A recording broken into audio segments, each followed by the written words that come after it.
অষ্টম শ্রেণী কৃষি শিক্ষা। তো আজকে আমরা সমাধান করব, এটি হচ্ছে এই বক্সটি সমাধান করব। তো এটির পৃষ্ঠা নাম্বার হচ্ছে 55, ঠিক আছে, চতুর্থ অধ্যায়ের 55। তারপরে আরও সমাধান করব আমরা। দেখা যাক কী কী পৃষ্ঠা আজকে সমাধান করব 57 পৃষ্ঠা।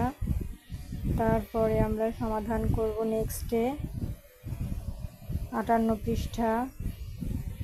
58 পৃষ্ঠার পরে আমরা সমাধান করব এই হচ্ছে 60 পৃষ্ঠা। 60 পৃষ্ঠার পরে হচ্ছে 61 পৃষ্ঠা। তো 61 পৃষ্ঠার পরে আমরা নেক্সটে সমাধান করব এই হচ্ছে 63 পৃষ্ঠা, ঠিক আছে। এই 63 পৃষ্ঠা পর্যন্ত আজকে আমরা তোমাদের সমাধান করে দেখাবো। তো চলো আমরা প্রথম থেকে ভিডিওটি শুরু করি। এই যে সর্বপ্রথমে ছিল এই যে 55 পৃষ্ঠার ওই পেজটি, চতুর্থ অধ্যায় কৃষি ও জলবায়ু। তো চতুর্থ অধ্যায়ে কৃষি ও জলবায়ু সর্বপ্রথম সমাধান করব এই 55 পৃষ্ঠাটি। তো দেখো এখানে কি লেখা আছে। এখানে আছে একক কাজ হিসেবে প্রতিকূল পরিবেশে ফসল উৎপাদনের গুরুত্ব খাতায় লিখে শ্রেণীতে উপস্থাপন করো। তো চলো আমরা উত্তরটি দেখে নেই। তো এই হচ্ছে আমাদের উত্তর। দেখো এখানে কি লেখা আছে, এই যে প্রতিকূল পরিবেশের ফসল উৎপাদনের গুরুত্ব। তো উত্তর হবে যে এখান থেকে দেখো পয়েন্ট আছে, প্রতিকূল পরিবেশে ফসল উৎপাদন খাদ্য সংকট মোকাবেলায় খাদ্য নিরাপত্তা নিশ্চিত করতে অত্যন্ত গুরুত্বপূর্ণ। তারপরে দেখো এখানে 2 নম্বরে আছে অর্থনৈতিক স্থিতিশীলতা। এটি কৃষকদের এবং দেশের অর্থনীতিকে স্থিতিশীল রাখতে সাহায্য করে, কারণ প্রতিকূলতার মধ্যেও ফসল উৎপাদন অব্যাহত থাকে। তারপর এখানে আছে জীববৈচিত্র্য সংরক্ষণ। প্রতিকূল পরিবেশে টিকে থাকতে সক্ষম ফসলের জাতগুলো চাষ করার মাধ্যমে কৃষি জীববৈচিত্র্য সংরক্ষণ করা যায়।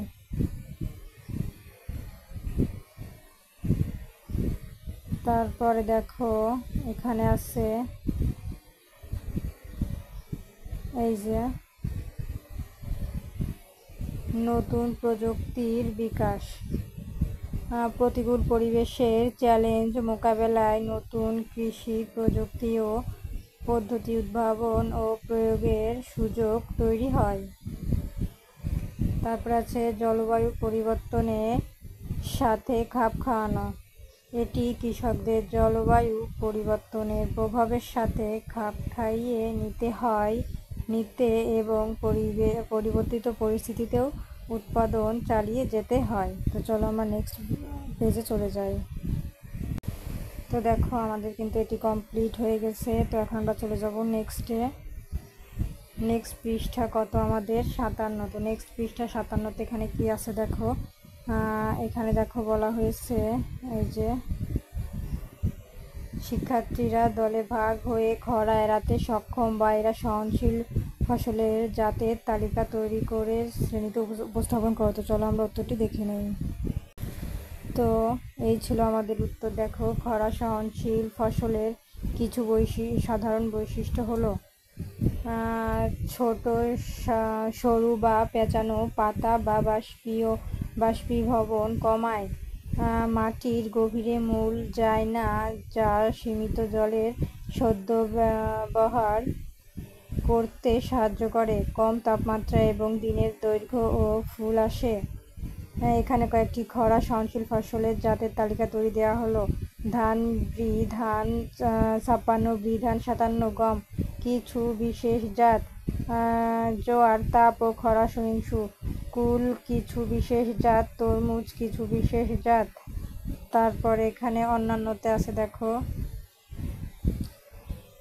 এই যে অন্যান্যতে অড়হর, ভুট্টা, বালি, বিভিন্ন প্রকার সবজি ও ফসলের কিছু প্রজাতি। খরা সহিষ্ণুতা কেবল একটি নির্দিষ্ট ফসলের জাতের মধ্যে সীমাবদ্ধ নয়, বরং কিছু কৌশল অবলম্বন করে অন্যান্য ফসলের ক্ষেত্রেও এটি অর্জন করা যেতে পারে। তো আমাদের কিন্তু এটি কমপ্লিট হয়ে গেছে। তো আমরা এখন চলে যাব নেক্সটে দেখো ওইটি ছিল 57 পৃষ্ঠা, এটি হচ্ছে 58 পৃষ্ঠার আরও একটি বক্স আছে। হ্যাঁ, আরও একটি বক্সে দেখো এখানে বলেছে শিক্ষার্থীরা দলে ভাগ হয়ে লবণাক্ত সহনশীল ফসল ও অন্যান্য ফসলের জাতের তালিকা তৈরি করে উপস্থাপন করো। তো চলো আমরা উত্তরটি দেখে নিই।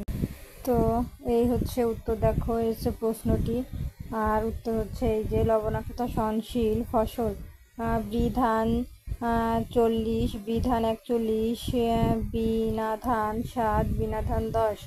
তারপরে দেখো এখানে আছে সয়াবিন 5 সোহাগ, তারপরে আছে সয়াবিন বিনা সরিষা 5, বিনা সরিষা 6, আর তিল, তারপরে আছে মুগ ডাল, খেসারি, আলু, মিষ্টি আলু, তরমুজ, বাঙ্গি, ঢেঁড়স, কলা।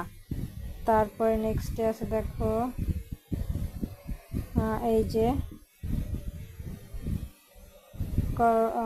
করলা, মাসকালাই, গমের কিছু প্রজাতি, বালি, জোয়ার। তারপরে নেক্সটে আছে দেখো এই যে নেক্সটে দেখো জোয়ার, ওটস, আখের কিছু প্রজাতি যেমন ঈশ্বরদী 40, নারিকেল, সুপারি, খেজুর। লবণাক্ততা সহনশীল নয় এমন ফসল সাধারণত ফসলের জাত। ভুট্টা, ধানের কিছু প্রজাতি। উপরে উল্লেখিত জাতগুলি ছাড়া আলু, বেগুন, টমেটো। এই তালিকাটি সম্পূর্ণ নয় এবং বিভিন্ন কারণে উপর নির্ভর করে ফসলের লবণাক্ততা সহনশীলতা পরিবর্তিত হতে পারে। আমাদের এই বক্সটিও কমপ্লিট। ঠিক আছে, এখন আমরা চলে যাব নেক্সটে। এই যে দেখো নেক্সটে আমাদের আরও একটি ঘর আছে। দেখো এখানে কি বলা হয়েছে, শিক্ষার্থীরা দলে ভাগ হয়ে বন্যা প্রবণ এলাকায় চাষ করা যায় এমন জাতের ধানের তালিকা তৈরি করে শ্রেণীতে উপস্থাপন করো। তো এইগুলো উত্তর তোমরা স্কুলে শ্রেণীদের সাথে উপস্থাপন করবে। ঠিক আছে, শিক্ষার্থীদের সাথে। তো চলো আমরা উত্তরটি দেখে নিই। তো এই হচ্ছে আমাদের উত্তর, এই ছিল প্রশ্ন। ঠিক আছে, তো উত্তরে যে এখান থেকে জাত হলো বৃধান 33, বৃধান 51, বৃধান 52, বৃধান 62, বৃধান 71, বৃধান 75, বিনা ধান 7 এবং বিনা ধান 17। এই জাতগুলি বন্যা পরিস্থিতির সাথে মোকাবেলা করতে সক্ষম এবং ভালো ফলন দিতে পারে।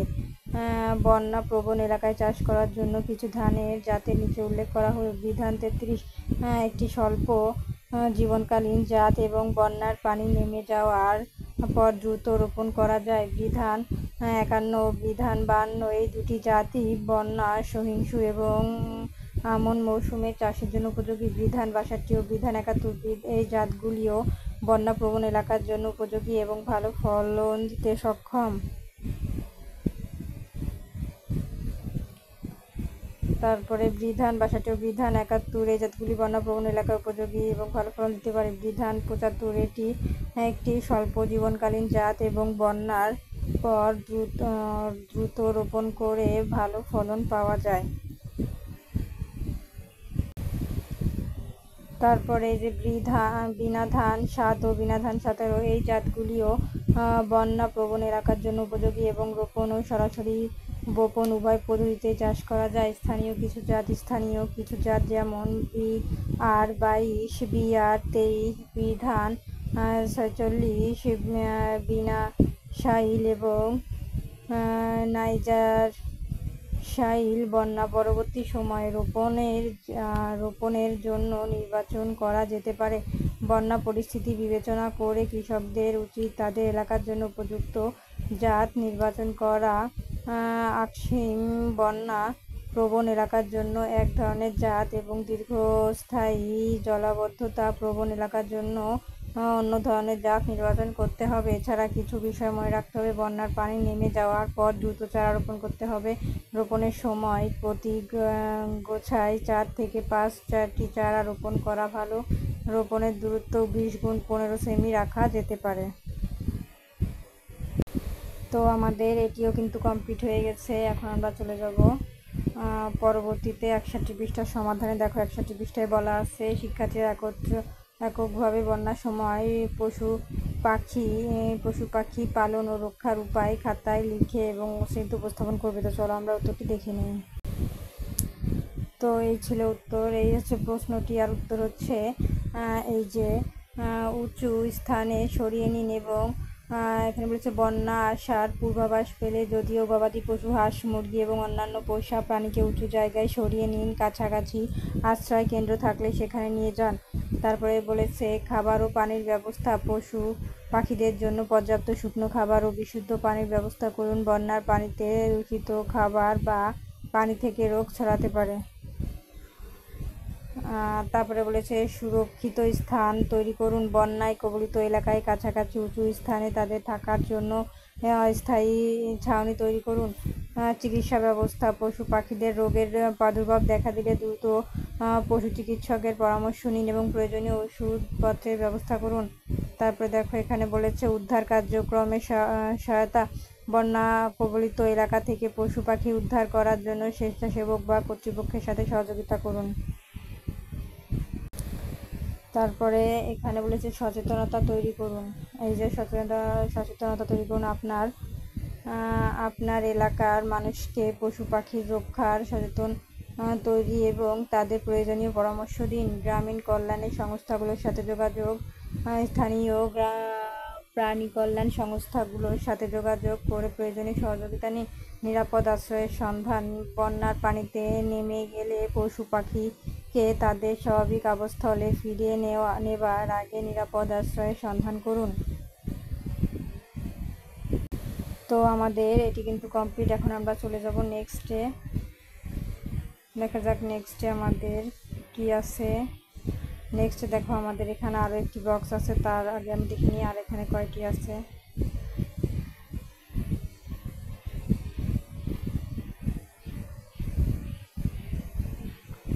হ্যাঁ, আমাদের শেষ পৃষ্ঠা ছিল হচ্ছে এই 63 পৃষ্ঠা পর্যন্ত। তো আমরা আজকে 63 পৃষ্ঠা পর্যন্ত সমাধান করব। তো একটি আছে, এটির পরে আমরা নেক্সট ভিডিওতে অন্যটা দেখাবো। তো দেখো এখানে বলেছে শিক্ষার্থীরা খরা ও বন্যাপীড়িত এলাকায় কি উপায়ে মাছ চাষ করা যায় তা দলগতভাবে আলোচনা করে শ্রেণীতে উপস্থাপন করবে। তো এই উত্তরটি আমি তোমাদের দেখাবো, এইটি তোমরা শ্রেণীকক্ষে উপস্থাপন করবে, এটাই বলেছে। তো চলো উত্তরটি দেখে নেওয়া যাক। এই হচ্ছে আমাদের উত্তর। খরা ও বন্যা কবলিত এলাকায় মাছ চাষের জন্য কিছু কৌশল অবলম্বন করা যেতে পারে, যেমন পুকুরে মাছ চাষ, খাঁচায় মাছ চাষ এবং ধান খেতে মাছ চাষ করা যেতে পারে। এছাড়াও বন্যা পীড়িত মোকাবেলা করার জন্য আগে থেকেই প্রস্তুতি নেওয়া এবং বন্যা পরবর্তী সময়ে মাছের যত্ন নেওয়া প্রয়োজন। খরা ও বন্যা বিধ্বস্ত এলাকায় মাছ চাষের জন্য কিছু উপায় নিচে দেওয়া হলো। 1, পুকুরে মাছ চাষ। তারপরে বলেছে পুকুর নির্বাচন, এমন স্থান নির্বাচন করতে হবে যেখানে বন্যা খরা প্রভাব কম থাকে। পুকুর ভালোভাবে পরিষ্কার করে চারপাশে বেড়া দিতে হবে যাতে মাছ পড়াতে না পারে। মাছ চাষের প্রজাতি আমি দেখাই। এই যে মাছ চাষের প্রজাতি নির্বাচন, স্থানীয় এবং অধিক সহনশীল মাছের প্রজাতি নির্বাচন করতে হবে, যেমন তেলাপিয়া, রুই, কাতলা, মৃগেল ইত্যাদি। পোনা ছাড়ার আগে অবশ্যই পোনার গুণগত মান পরীক্ষা করতে হবে। তারপরে দেখো এখানে বলেছে খাবার সরবরাহ, প্রাকৃতিক খাবারের পাশাপাশি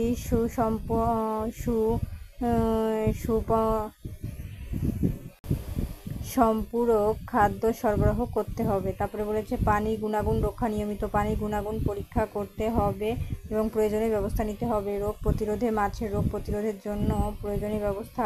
খাঁচায় মাছ চাষ, খাঁচা তৈরি বন্যা ও খরার প্রকোপ থেকে বাঁচতে মজবুত খাঁচা তৈরি করতে হবে। উপযুক্ত স্থান নির্বাচন, স্রোত কম এবং পর্যাপ্ত আলো বাতাস পায় এমন স্থান নির্বাচন করতে হবে।